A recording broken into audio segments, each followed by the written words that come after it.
here with Lane Anderson this morning from London Road Media, and Lane is going to be talking us through the latest 3 episodes of the Facebook Fundamental series, Advertising with Facebook. So throughout the course, you talked about the ads, using Ads Manager, thinking about the customer journey, thinking about there was a couple key things that happened there, sort of the objective of your campaign, thinking about budget, thinking about audience, and then measuring all of this.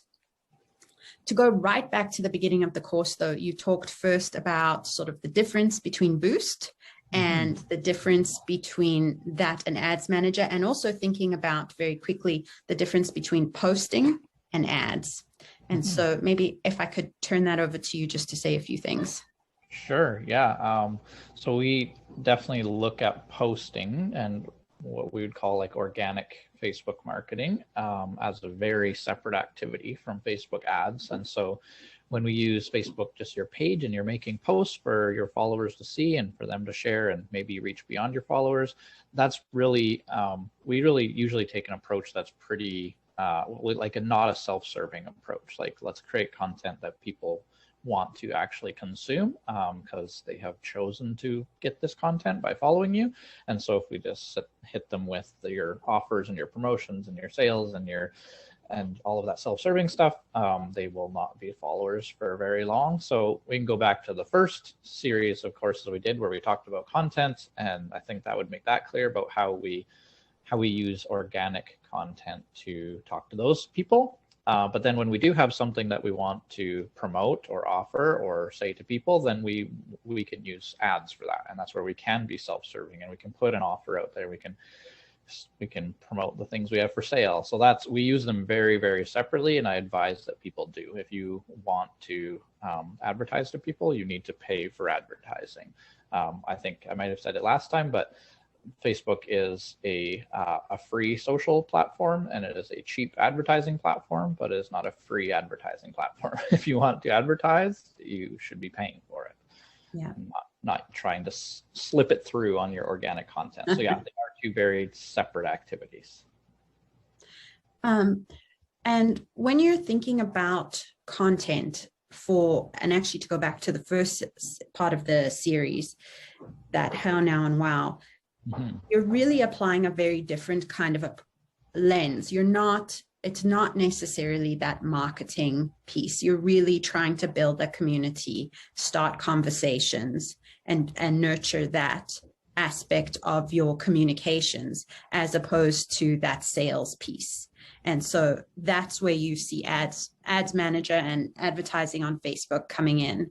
And so the boost, and so the boosted post, really just what it gives you is that very simple way for Facebook to take your money, as you kind of, it probably has its function, but it's very quick. And so you're getting the minimal kind of targeting parameters to being able to take that post and turn it into an ad. And in many ways, if we kind of evaluate what you said about Facebook not being your organic content, not being a place to do that advertising, many of your posts probably, if they're fitting the profile of being able to be an ad, might indicate that you need to reconsider your content.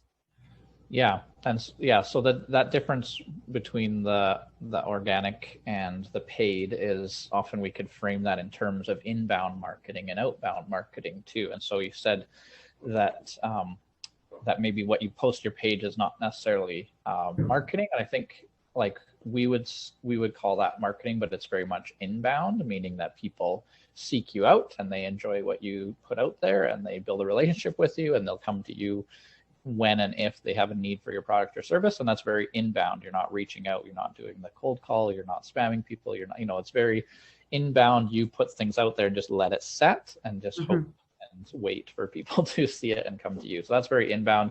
And then, yeah, that the ad platform is what makes Facebook an outbound marketing platform as well. As outbound is things that you go out to to pursue audiences. So whether it's doing a trade show, or it's doing radio ads, or it's Facebook ads, or it's cold calls, or whatever it is, that's an outbound activity. You're going out and pursuing that customer. So yeah, they are such different activities that you're right, that if someone is making that inbound post and then feeling that like that would make a good ad, then they're probably doing the organic post, they're kind of using it in not the way that we would advise. They're making it quite promotional and just being like, well, let's get this promo out to more people.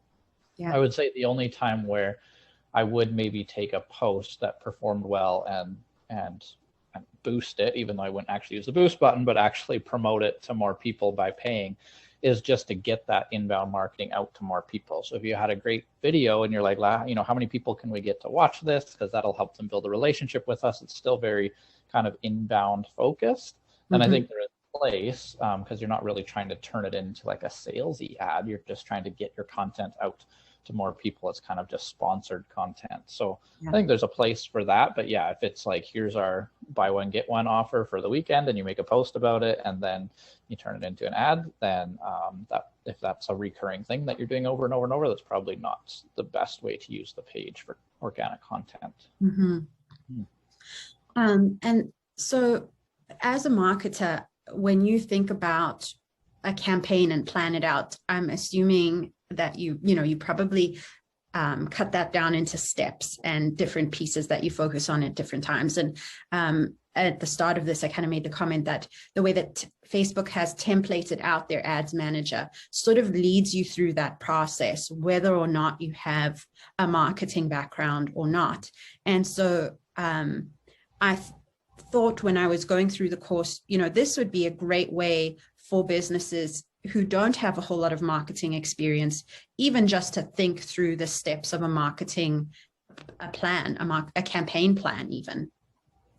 Yeah. So, I mean, they definitely worked with marketers and advertisers to figure out how to build this platform, because when you walk through it, if you know marketing, you'll see a lot of things that are very familiar. Like we said, with the campaign objectives, they're split into 3 columns as far as that awareness and then conversions. And we have these in the consideration. We have these different columns that are familiar to people who are in marketing and think about buyer journey and the steps that people go through. So for sure, it's laid out in an intelligent way, and it is very guided. So you can't just start at whatever place in the ad creation process that you want. You do kind of go through it bit by bit, and so they guide you through it. So even if you've never done it, or if you did watch the course and kind of get that basis of how to go through it, you do have to kind of do it step by step, and they lay it out in that order for a good reason. So starting with the biggest picture of like, what is the objective? That's something you need to know right off the bat. And it's actually surprising how many people want to advertise without even having thought of what is the objective. They're just like, well, I need to advertise, of course, like that's how I grow my business. But like there isn't one like automatic objective that you're going for. And I think people feel like, well, of course, there's only one objective, is to get more sales, but it's really not. Like you're not always advertising just for that end objective of revenue. That's not at all the case. And so it's thinking more about what is just the next step we want people to take. What is the objective I want to accomplish with this ad? And so getting really thoughtful about what you're trying to accomplish, because maybe you're not trying to get the sale today. You're just trying to get them to know that your business exists if they've never heard of you. So let's just accomplish that. We'll worry about the next step after they've figured that out, because now once they've heard of you, then they shut down Instagram, and later that afternoon they Google you, and then they landed on your website. Like you capture them all these other ways. You don't have to do the entire buyer journey in 30 seconds. And often, other than a few niche little industries, that's almost never going to be the case, that someone goes from never hearing of you to being a paying customer within that short window of time. So it's not realistic to set that as the campaign objective. So yeah, I like that that's where it starts. We got to think of what the objective is. Then we're setting budget. Like we need to figure out how much you want to spend. We're talking about how that budget is spent. Is it spent like a daily ongoing? Is it for a lifetime? Like let's spend this much until the end of April.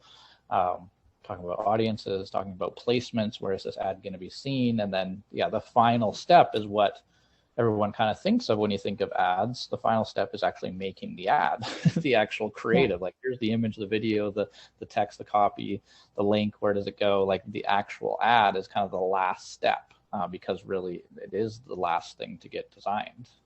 And I think even from the design perspective, from a visual communications perspective, really those other pieces should be, although that's the fun part, which is why most of us, I think, all naturally gravitate towards the visuals or the video or the catchy text, whatever that is.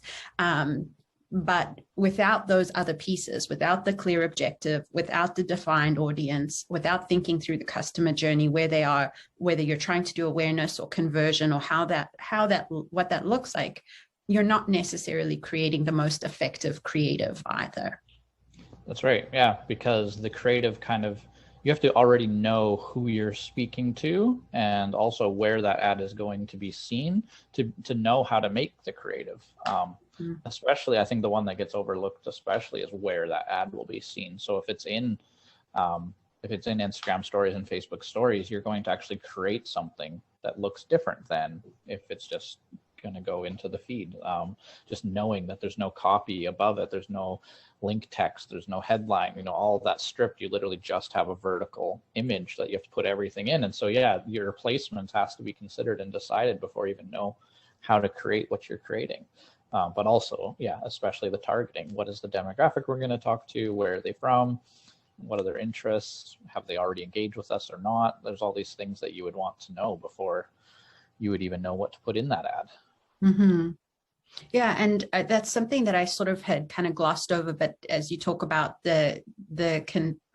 what the media is confined to, so depending on where that ad placement is and what the different characteristics of that placement might be, you're offered different creative options. So there may not be room for certain things that if you started with a creative and then try to run the ad, you might find, oh, well, I haven't accounted for the fact that there is no link here, like you say, or there is no headline, or what, it's just an image. So now what? And how does that communicate? Mm-hmm. Yeah, and same with even going all the way back to the campaign setting. When you decide your objective, there's certain boundaries on what that ad can look like, mostly in terms of which button text are you allowed to have. So you can if you run ads, you can't like type in what you want that button to say. If you have learn more or buy now or whatever, you have a choice of options, but those options are dependent on what kind of a campaign objective you have.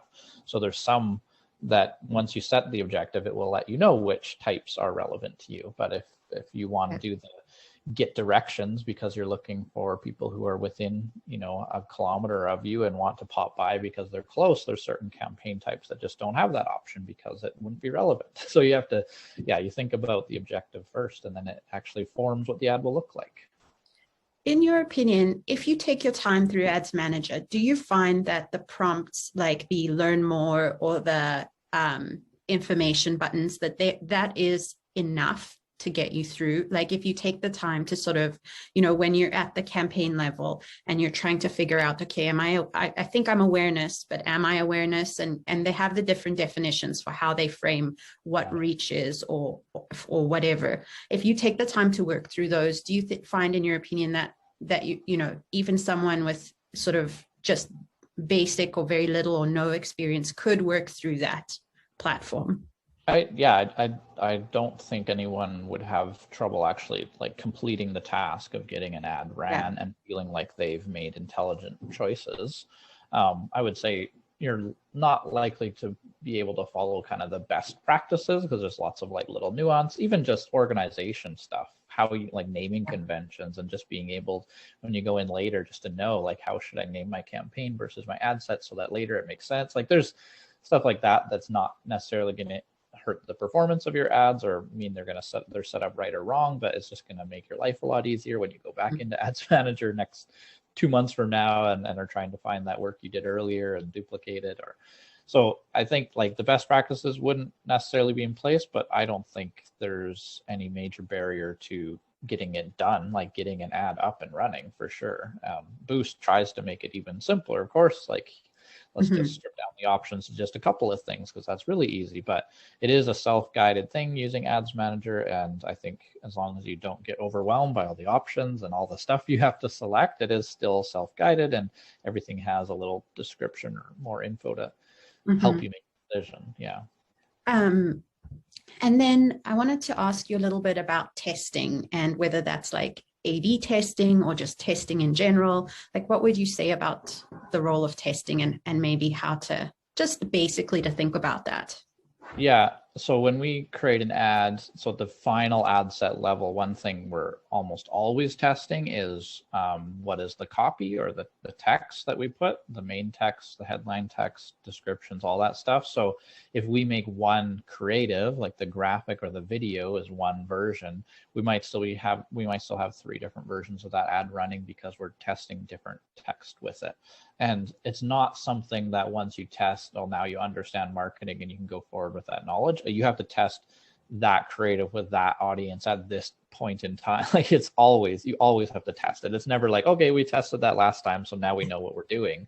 Like, you will run tests in the future that disprove something you discovered last time. So you're always testing. So same with Google search ads, like we're always running multiple versions and seeing which ones work well. And Facebook kind of does a bunch of the work for you in terms of looking at what's working best and then funneling the budget toward the one that's working well, so that you're not wasting your money on ads that are largely ineffective. So it'll give a little bit of budget to everything and then see how people respond. And then you're likely to find a bunch of your budget landing in 1 or 2 ads because it's the one that's working well. So testing that for sure, testing the graphic itself, we could have different variants of that. And so also with the audiences, like the targeting would be another one that we like to see, trying a few different things. Like right now for a wealth management company, working on sort of this lead magnet where we're advertising a retirement planning guide, download this, give them your information. And so we're testing that for especially different age groups. Like, when are people thinking about doing this? So is it the 55 plus? Is it the 45 to 55? Like, when is the age group where this becomes really, really relevant? So we're testing different things. So when you think of all the different stuff we can set up, we think we're running one ad. And when you see my ad that we're running, it looks like we're running one ad, but we've got 3 different audiences. And within that, we've got 2 different types of graphics. And then within each of those, there's 3 different types of copy. So we've got 3 times 2 times 2. We've got, like, what is that? 12, 24 different ads running at the same time, and you call one, right? Yeah. But yeah, that stuff is really, really important to make a lot of variants and then see which ones work. And then we're always going in and kind of shutting off the ones that are kind of dead and have proven to not be great, and then keep introducing new ones. Well, what if we tried this? What if we tried this? And keep trying to improve on your best. So that's, if you really want high powered ads, that's a necessity. And I know there are people who will, especially with Google search ads, set up your ads and kind of just be like, there you go, you're good for the year, and just have that one-time setup process and then let you pay your Google ads. But really, if you want performance, it needs to be constant. And by constant, I mean monthly. We're going in there and making those tweaks and optimizations. Yeah. So testing really is part of the process, a key part of the process. Yeah. And one that really never stops. like you will find one ad that runs really, really well. And we have one here in town for a pet food delivery company that just kills it. We just landed on this ad that just does so well. And so it's always going to be part of the mix. So it doesn't mean we're done testing. We're still introducing new ones. And at some point that ad will get exhausted because everyone in town has seen it 40 times. It'll stop. Get back. And so, testing never stops. It's not part of the process in terms of it's something in the process of getting ads that work. It's just something that always happens. Thank you. Yeah. Any last tips or tricks or things that you're seeing right now that you are kind of top of mind for you, or interesting trends? I would the thing that's tough is if you start getting into this and you like Facebook ads and you want to really learn a lot about it, there's a lot of gurus out there that have courses to sell and things to tell you about how you should run ads. And there's just a lot of it's not that it's bad advice, but people saying that this way is the winning way. And there is no winning formula of like one way to run ads. You just have to test and measure and test and measure and test and measure over and over and over. There's lots of people who are like, this is the formula for writing copy. And there's people who are fans of long copy that tell a story and introduce the problem and here's the solution. And they've got this formula for how to write copy, and you end up with 600 words of copy in this ad. And then, we run ads with 4 words of copy and get fantastic results. And so there's just, I just would be wary of a lot of the advice out there that's like, and here's how to get the success, which of course is how they sell their courses and their material, because they have to say this is the way, not here's another way. That's no one's going to buy that. They have to be very like definitive in their claims. And I just people kind of become fanboys or fangirls of a certain teacher and follow their way and really believe that it is the only way, and it's really not. There's just so many ways to go about it. So I would just get your learning from a lot of sources and just test for yourself. Everyone's audience is different. I'm part of a bunch of there's like Facebook ad buyer groups on Facebook where people are talking about how their ads are going and stuff. And there's people being like, what happened to our cost for impressions? Like, it's gone through the roof. What are you guys seeing? And I'm over here being like, I don't know what's happening here, but I'm wondering why ours are so cheap. And it's not because we're doing a way better job. It's just different markets. It's different demographics. Who are we targeting? Where are they from? How competitive is it? There's so many variables that someone else's advice can't be just universally applied. You need to figure it out for yourself. So that's something that I think it's easy for people to fall into. They read a book or they watch a YouTube person that they subscribe to or whatever, and they just 100% subscribe to them. Get your information from a lot of sources. Yeah, thank you. I think that's really important to hear, because especially right now, the space is really full with lots of gurus who are telling you this is the way to do something and it's going to get you those results. And exactly like you say, your audience is your audience, your market is your market, and your product is also your product. So all of those things together, you need to kind of take that context into consideration and be building accordingly. So absolutely. Yeah. Pat, I see you have your hand raised. So I just have a question about ads. So in the morning, we do an inspirational post. That's how we start our day. And then in the afternoon, we always do a post about what Community Futures has to offer. The only time we do an ad is if we're doing a session like this, where we want our audience to know that we've got this training coming up and here's the link and blah, blah, blah.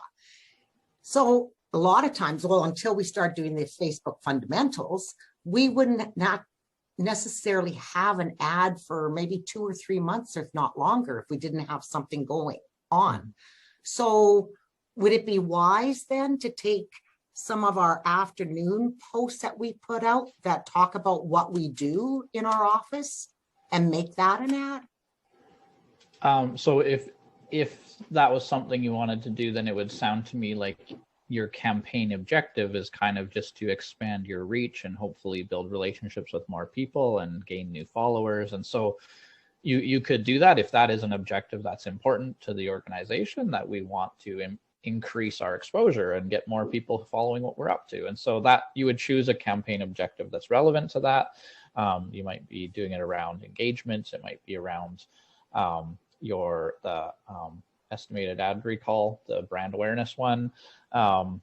Might be around video views if you have a video and you just want a lot of people to see it. So you could do that, but also there's no issue with just not running ads. I think we ran one for maybe 2 weeks in January because we were hiring. So I made an ad around our job posting. And then prior to that, we did do some social media sort of online courses last spring, and we maybe ran an ad for like 2 weeks. But yeah, maybe 2 weeks of advertising once a year is about all the advertising we do. So I don't think there's any issue with that. I think it's great to just be using social media as the content platform that it's kind of originally designed to be, just putting stuff out there and speaking to your most loyal followers who are happy to hear from you. Yeah, because we do have a real good following. We do have a very engaged community following. So thank you for that. Yeah. Okay. Well, and if there are no other questions, then I guess that brings this Q&A to a close. Thank you, Lane. As always, it's wonderful to hear from you. And we look forward to the last section of this fundamentals course and then the final Q&A in a few weeks' time. So we'll hear from you again then. Perfect. Thank you. Okay. Thanks, Lisa. Thanks, Lane. You bet. Thank you. Take care.